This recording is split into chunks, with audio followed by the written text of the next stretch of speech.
এদেশে ফিরিয়ে আনতে চায় ক্ষমতার মসনদে।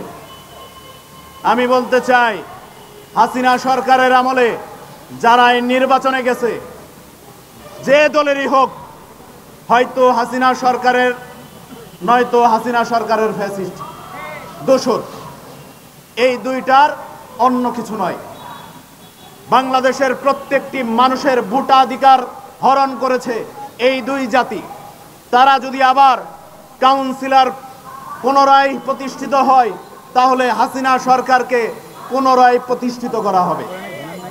এই ফাঁদে যারা পা দিচ্ছেন আমাদেরই ভাই, 24-এর গণ অভ্যুত্থানে যাদেরকে আমরা নায়ক বানিয়েছি, সামনের কাতারে রেখেছি, আমরা পিছন থেকে যুদ্ধ চালিয়ে গেছি, কারণ তাদেরকে আমরা মনে করেছি তারা যুদ্ধের ঘোষণা দেখ, আর সেই যুদ্ধ বাস্তবায়নের দায়িত্ব আমরা আমাদের কাঁধে তুলে নিই। আমাদের ভাইরা যদি ভুল করে, আমরা তাদের সমালোচনা করব। আমরা আমাদের ভাইদেরকে অনুরোধ করব, তোমরা তোমাদের সেই জায়গা থেকে ফিরে আসো। কারণ এখানে যদি তোমরা পা রাখো, হাসনাত হোক, সার্জিস হোক, আসিফ হোক, নাহিদ হোক, যারাই হোক না কেন, তোমরা যদি এই ফাঁদে পা দাও, তাহলে তোমাদের এই রক্তদান, আমাদের এই রক্তদান ব্যর্থ হবে 24-এর গণ অভ্যুত্থান।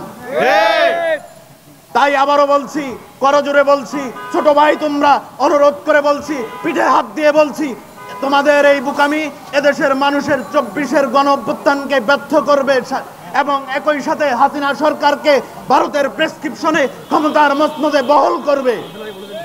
প্রিয় বন্ধুগণ, আরেকটি কথা বলছি, যারা হাসিনা সরকারের সাথে মিলেমিশে একাকার হয়ে নির্বাচনে গিয়ে ভোটের মাঠে ছলছুতুরি করে ক্ষমতার মসনদে বসেছিল, কাউন্সিলর হয়েছিল, তারা এখন যতই কান্নাকাটি করুক না কেন, তারা হাসিনার দোসর, হয়তো হাসিনার প্রেতাত্মা। তারাই একসময় ভারতের দোসর ছিল, তারাই হাসিনার দোসর ছিল, তারাই হাসিনাকে প্রতিষ্ঠিত করেছে। বিগত 17টি বছর এদেশের মানুষের পিঠের চামড়া তুলেছে এবং 24-এর গণ অভ্যুত্থানে এরাই হামলা চালিয়েছে। এদেরকে আমরা আর দ্বিতীয়বারের মতো কখনো চাই না ক্ষমতার মসনদে বসুক। অন্তর্বর্তীকালীন সরকার এদেরকে ক্ষমতায় আবার ফিরিয়ে আনবেন, সেটি আপনার জন্য ব্যর্থতা। আমরা মনে করব আপনিও ভারতের পাতা ফাঁদে পা দিয়েছেন। তাই এই সরকার যেহেতু আমাদের, আমরা প্রতিষ্ঠিত করেছি, জীবন দিয়েছি, রক্ত দিয়েছি, রক্তের বন্যার মধ্য দিয়ে যেহেতু এই সরকার প্রতিষ্ঠিত হয়েছে, এই সরকারকে আমরা কোনোভাবে ব্যর্থ হতে দিতে পারি না। এর সাথে আরো একটি কথা বলে দিতে চাই, কারণ এই সময়ে এই ষড়যন্ত্র হওয়ার পিছনে বড় একটি কারণ হলো বিডিআর হত্যাকাণ্ডের বিচার। আপনারা জানেন, আমরা যে মুহূর্তে বিডিআর হত্যাকাণ্ডের সুষ্ঠু তদন্তের জন্য কমিশনের দাবি করছি, সেই সময়ে এটিকে সামনে আনার মানে এই ইস্যুটাকে পিছনে ব্যাকডেটে ফেলে দিয়ে সেই ইস্যুটাকে সামনে এনে আমাদেরকে মাঠে ময়দানে ফেলে রাখা।